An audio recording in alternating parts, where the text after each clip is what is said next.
Hi, I'm Effie, and this is going to be my January and February wrap up. The reason that I have combined these 2 months together is that the vast majority of my reads in the month of January were either rereads, which, unless I am picking them up for a specific video project, I don't really review on my channel, or I was reading them for the video. This one here should be linked in the cards if I've remembered the sides correctly. Where I read my best friend's best and worst of 2023 release. I think there was a grand total of 1 title and 1 kind of 16-page informational leaflet type thing that I read in the month of January that weren't for that video. So I will be talking about those books briefly, but probably what I'll do is any books that I've talked about in other videos, I will link them in the description, and I'll probably grab my phone, set a stopwatch for 30 seconds and try and be brief with what I'm saying about those particular books. So let's just kick it off. The first book that I read in January, I actually haven't had a chance to talk about on my channel yet, and I am pretty darn excited because it was Penance by Eliza Clark. This was a book that I picked up because I'd read the first 20 or so pages in a extract that I got through NetGalley last year, and I was so intrigued by it. I will say that this book wasn't quite the book I was expecting based on the extract, because pretty much the extract makes it sound like it's going to be an interview style book, and whilst the book is constructed of interviews, it's not the person asking question, this is the response type thing. It's as if an interview has been carried out and then the interviewer has gone back and written essays. But despite that, I think this book was an exceptionally well put together book, and I think it did a really good job of looking at things like the cycle of abuse, the way that the true crime industry can do an absolute disservice to the victims of crimes, but also the way that the narrative can be warped on the other side of things as well. I think this was an incredibly dark book, but a really interesting one. And the fact that it has kind of footnotes about internet culture added that extra dimension to the book. And I learned, I think, through this book that internet forum drama, I mean, I'm probably misdefining this word, but internet forum drama back in the day used to be called wank, and for some reason that just amuses me no end. And the next book is the start of quite a few books that I read for a video. As I say, the video will be linked in the description. Let's get my stopwatch going and let's see if I can talk about each book in 30 seconds or less. So first up, we have Broken Dolls by Mick Watson. I think that's how his name's pronounced. It is a disgusting piece of trash, and you really shouldn't read it, and I don't want to speak about it anymore. Then we've got Bright Young Women by Jessica Knoll. This was a fantastic book, and in my mind paired really well with reading Penance at a similar time, as this book is looking at the way that murderers are often sensationalized and given celebrity status when the victims are often overlooked and don't receive the justice that they deserve. Pretty Girls by Karen Slaughter was a hard-hitting thriller that was twist after twist, but in a way that was satisfying and enjoyable.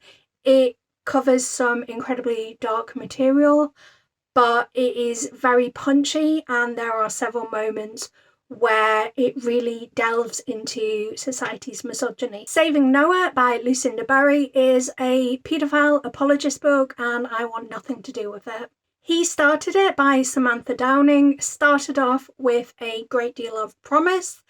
I was intrigued by it, I kept wanting to pick it up, and then it just got so slow. And then at the end it was like this, it was like everything bang, bang, bang, bang, bang, bang, bang, bang, bang, bang, bang, bang, bang.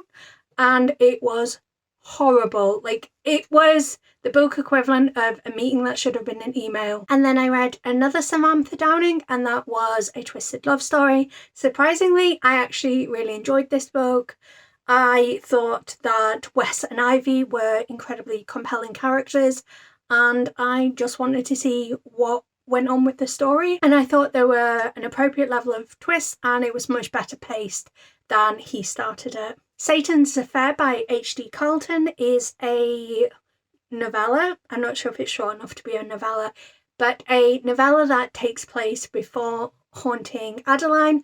I really enjoyed it. There were some interesting choices in the characterization of our main character Sybil, but I was pleasantly surprised that it was sort of Polly, and I really enjoyed how murderous Sybil was.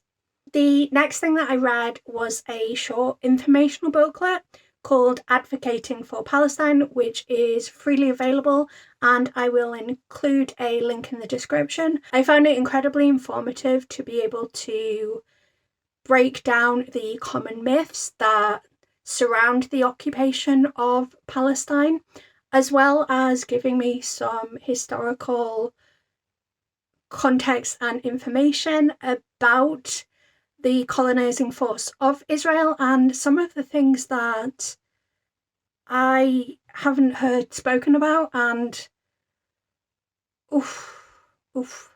And then we are back to books that I read for a video. The Very Secret Society of Irregular Witches, I think I got that title correct, by Sangu Mandana, is a sweet, I guess, cozy fantasy with a sprinkling of romance. I was really surprised that I enjoyed this, because I'm not usually one for cozy fantasy, but I think it had just the right amount of grit and gravitas to keep me enjoying it from start to finish. The next book I read for a video, but it was for a dedicated video, and I actually think I'm going to have another video talking about this book coming out pretty soon, because I feel like I have more to say on it. And I'm also going to have a video talking about Sarah J Maas in general coming out soon.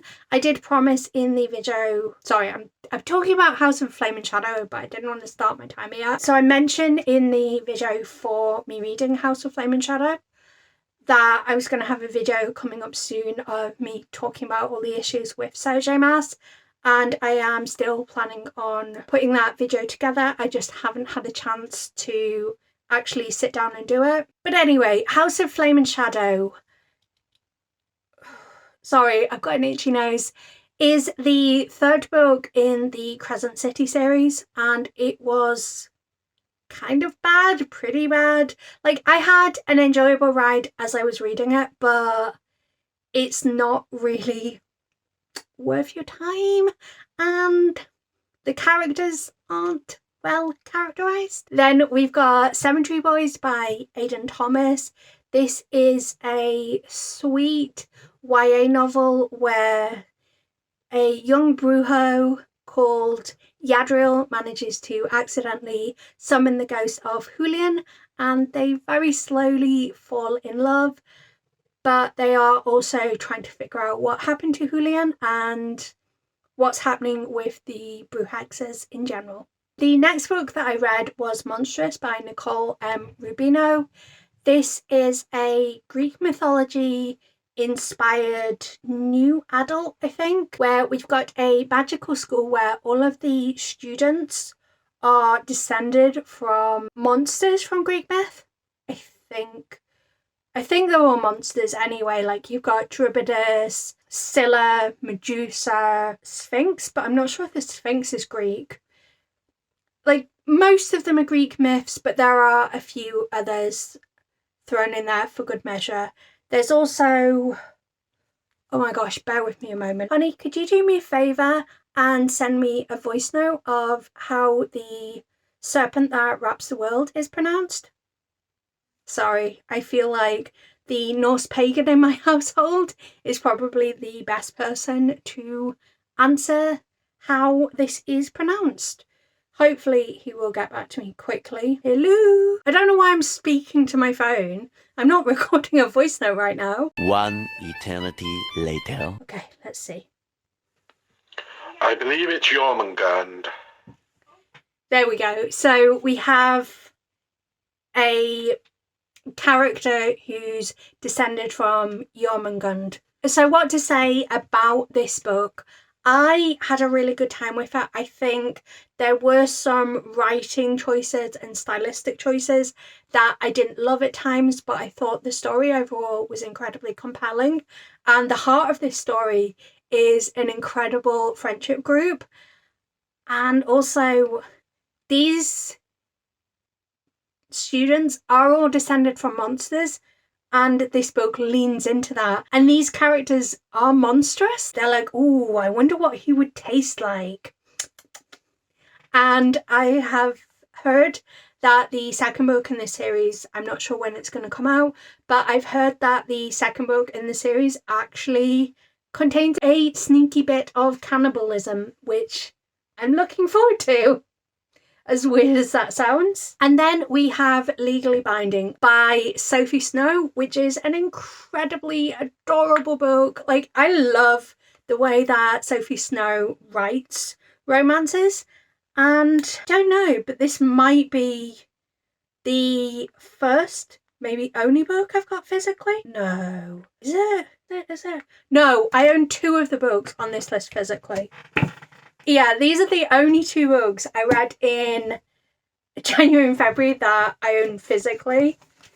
I do own ebooks and I use the library and I get ARCs, so I'm not buying tons of books. So we have Legally Binding by Sophie Snow. This is thicker than I expected it to be. I was incredibly lucky and I appreciate it so much to get an ARC of Legally Binding. This is a age gap boss employee romance where the boss is, I think, 56 years old. It says she's half his age, but I'm pretty sure he's 56, 54. He's in his 50s anyway, and she is 27, I believe, at the start of the story. And it's unbearably cute. The thing that I think is a hallmark for Sophie Snow's writing is that it does deal with hard stuff. These characters do have trauma that they're working through, but their relationships themselves are incredibly wholesome. And I can't help but adore these romances, and I am desperate for more of Sophie Snow's writing. And the fact that this is only her sophomore novel, her debut, I've also got next to me. My best friend sent me these copies because she is, well, the literal best. She knew that I loved these books and was like, you want books for your trophy cabinet shelves? So I'm going to send you 2 books that I know you adore. So this was Sophie Snow's debut novel, and it is a poly romance. And then obviously I said I read Legally Binding in February, I think it was, that I read Legally Binding. And I just absolutely adored it. It made me tear up at times, and then I read the extended epilogue and I think I actually wept.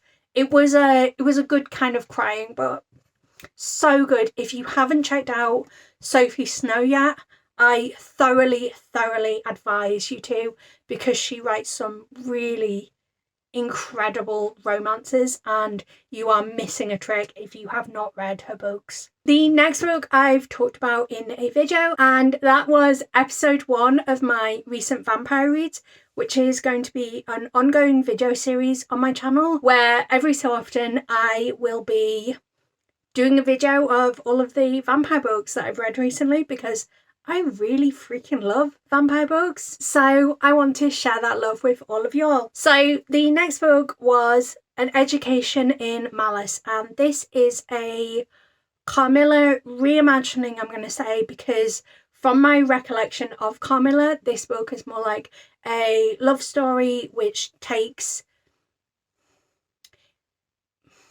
I misspoke. This book is more of a love letter to Carmilla, where it takes the characters and puts them in a different setting with different obstacles. I really loved it. Saint's writing is like absolute poetry.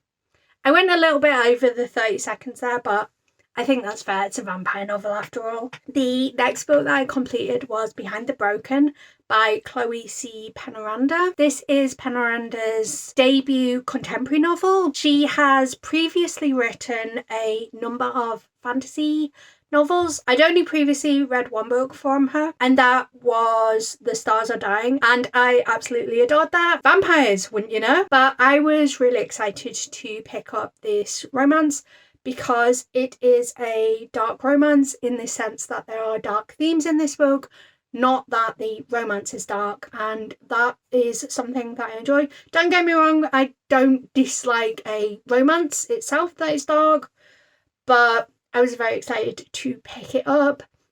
And, you know, I'm an absolute sap for a book that has literal touch her and you die energy, and that is exactly what you get with Rhett and Anna in this book.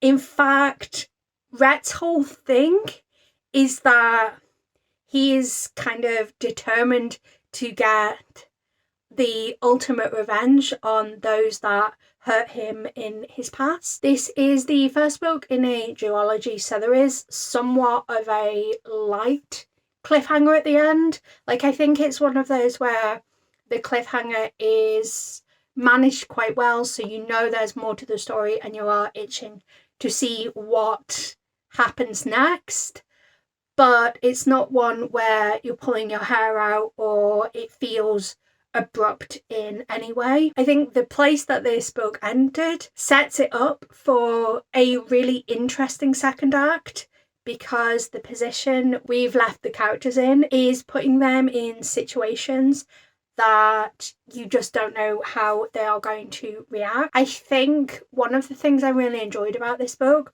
was the stress it gave me, because there were multiple moments in this book where I was kind of going, oh this is going to be the moment that I feel like we've been building up to, and this is going to be like the dramatic crescendo, and then it wouldn't happen, and that subversion of your expectations was really actually quite satisfying. The next book that I completed, oh my gosh, do I have enough hands for this? I think I do. Was Dark Lover, which again I talked about in my recent vampire read. So this was my first time reading anything from J.R. Ward, and my first time reading any of the Black Dagger Brotherhood.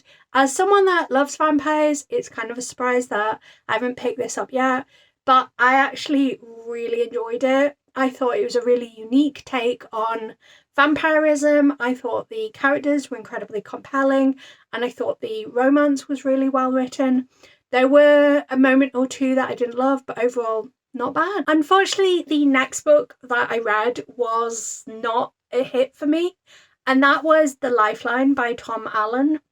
I was really disappointed that I didn't love this book. I'd previously read All About Us by the same author and really enjoyed it. I thought it was a really interesting take on what he was doing. So I was like, oh yeah, I'll pick up The Lifeline. But it just wasn't great.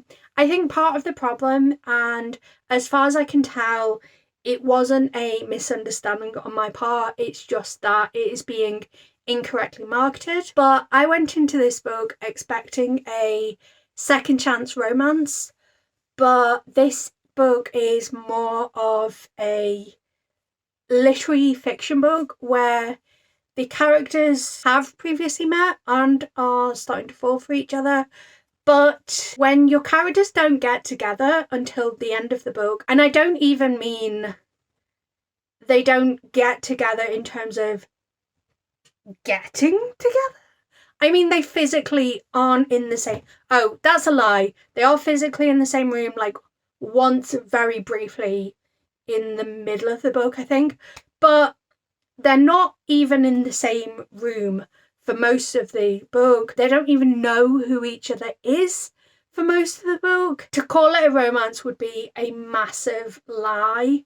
And I think that's basically why I was so annoyed with this book. But beyond that, there were issues with the fact that the main character was emotionally cheating on her partner, and the way that this book addressed that was basically by making her partner a inconsiderate person that didn't seem to be taking her feelings into consideration at any point in time. And I just thought that was really annoying, especially when at one point the character is kind of like, oh, I'm not cheating. And it's like, emotional cheating is just as much cheating as physical cheating. And for a lot of people, emotional cheating is seen as worse. So there was so much to dislike about this book. I also thought the way that they get back together felt a bit icky as well, because like he's working on a crisis helpline and she's phoning into the crisis helpline, and you're just like, no, even though you're not technically a therapist, like it's still crossing a line that I don't think should be crossed. Like, oh, there was so much about this that just didn't hit. And I'm sure there is going to be an audience for it. I'm sure there's going to be people that really enjoy it. But for me, it was a lot of things that were red flags. Thankfully, the next book that I finished was much more of a success. And that was Baby X by Kira Pickoff. So basically, the reason that I picked up this book was because literally Elise put it on her... I can't remember if it was her best of 2023 or if it was an honourable mention, but when I watched her best and worst of 2023, I realised that our tastes seemed to align. Every book off her list that I had read, I had the same opinion on. So that made me want to try out more books from her list, like the ones I hadn't read yet, and see how well our tastes aligned. I may still do a kind of taste test video at some point, but I decided to pick up this book. This book is set in the near future, and we've got 3 point of views of 3 different women dealing with this future where technology has moved on to such a point that babies can be made using like any 2 people's DNA, and fertility is not an issue because cheek swabs are used. But as a result of this, a new black market has popped up whereby people will try and steal celebrities' DNA to, become part of their life by having their child. And this book is sort of following that potentially occurring. I found this a really compelling book where you are continuously going, oh, I need one more chapter, I need one more chapter, I need to know what's going on. And unusually for a multi-POV book, I did find that all of the POVs were equally compelling. There were times when I was a little bit frustrated when it switched to a different POV because it would end the previous one on a cliffhanger, but the POVs were in a consistent rotation, so you knew that it would go this woman, then this woman, then this woman, and then back to the start, which I think helped with that feeling of frustration because you knew, well, we've got 2 more chapters and then we're back to the previous woman and That made it really interesting. There was a point, I'm not sure how far into the book, but there was a point when it clicked what the twist was. But I actually think that's because hints and groundwork had been laid for that.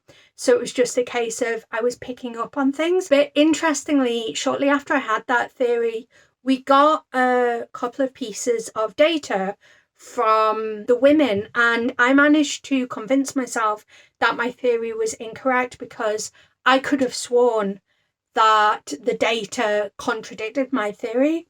But then when it was confirmed, I went back and used the search function on my Kindle, and it turned out that we hadn't gotten that data, and I'd basically just gaslit myself. The next book that I read was A Game of Love and Betrayal by Elena R. Gallia. This is the first book in a duology, I believe. It follows a vampire who enters a blind love competition in order to make the person she believes murdered her family, and technically her, fall in love with her, and then she will be able to kill him on their wedding night.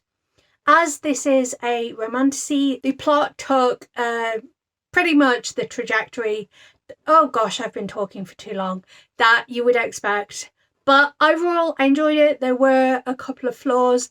If you want more information, I'm going to shamelessly say check out my Vampire Recent Reads video. The next book that I read, I can't tap at the moment, was Gothic Grove by J.A. George, and I did not enjoy this. This was another vampire book, but and I'm no prude. I feel like I always have to qualify this. I'm no prude, but there was too much smut in this book. I thought it was a compelling and interesting fantasy plotline, but it was bogged down by the continuous and constant sex scenes, and that was frustrating for me. We are into the final two books that I read in February, the first of which was Heir of Seas and Sorrows by Elena R. Gallia.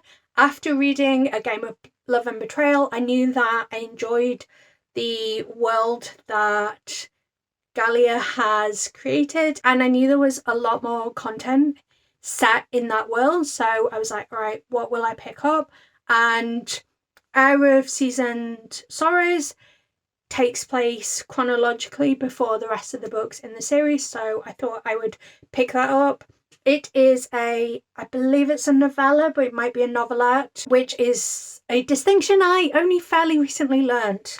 But I actually respect that this book was made quite brief, because it was very much a story that took exactly the right amount to tell. There was no unnecessary bump, but it also didn't feel like it was overly fast-paced and it was just zooming through the plot lines. So overall, a really satisfying book, and it does make me want to pick up further books in this world that Gallia has created. And finally, the final book that I read in the month of February, or rather the final book I completed in February, was Honeyblood by I.S. Bell.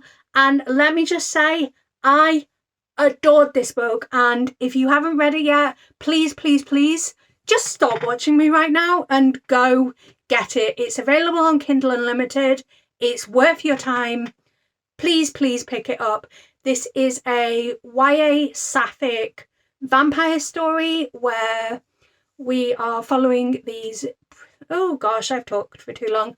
I don't care. I'm going to put the time down because I want to talk about it more. So we are following these two girls who were childhood best friends and then drifted apart. And our vampire wakes up with a dead body next to her and remembers that she made a blood vow with her friend that included helping to bury a body. So she went, right, I'm going to go around to her and see if she will help. And that is the start of their epic quest to sort of see if they can help Honey with her vampirism. I thought this was a really amusing book in that it was very self-aware of the somewhat cluttered space that is vampire lore. I also thought it was clever the way that Honey wakes up without her sire because she has been accidentally turned. So we are learning the rules of vampirism in this world at the same time that Honey is. And I just thought it was the sweetest, most enjoyable vampire story. And I am desperate to get my hands on Honey Bites, which I believe comes out towards the end of May. And I will be eagerly anticipating its release. So those are the 23 books, well, 22 books and one pamphlet type thing that I read in the months of January and February. I also reread 14 books, but as I say, I'm not going to get into those today. I hope you enjoyed hearing about all of these books. I'd love to hear if you have any standout books from January and February. But until next time, love you! Bye!